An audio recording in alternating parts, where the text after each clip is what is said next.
40 ans séparent ces deux images, 1984-2024, les mêmes barrages et la même colère des Kanaks, la population autochtone de la Nouvelle-Calédonie.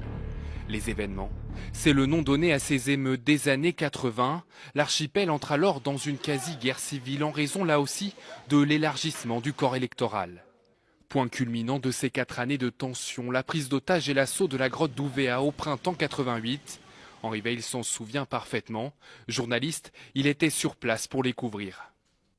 Des indépendantistes envahissent une gendarmerie à Fayaoué, tuent 4 gendarmes, ils en prennent en otage. L'opération sera dénouée le 5 mai lors d'un assaut, l'opération Victor.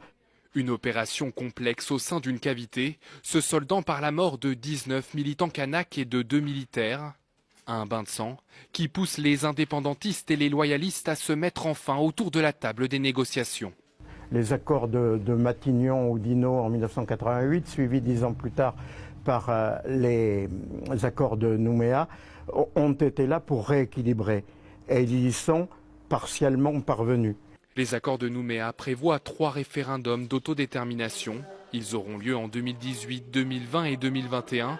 À chaque fois, le non à l'indépendance l'emporte. Depuis, les discussions entre le gouvernement et les indépendantistes n'aboutissent à aucun accord concernant le statut de l'archipel au sein de la République. Une situation au point mort qui ne fait qu'accroître la colère des Kanaks, un peuple qui a toujours revendiqué son autonomie vis-à-vis de l'État français.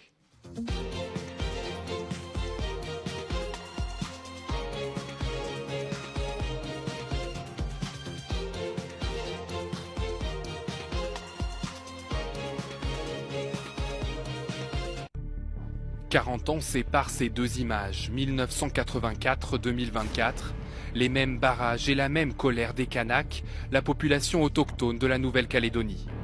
Les événements, c'est le nom donné à ces émeutes des années 80. L'archipel entre alors dans une quasi-guerre civile en raison là aussi de l'élargissement du corps électoral.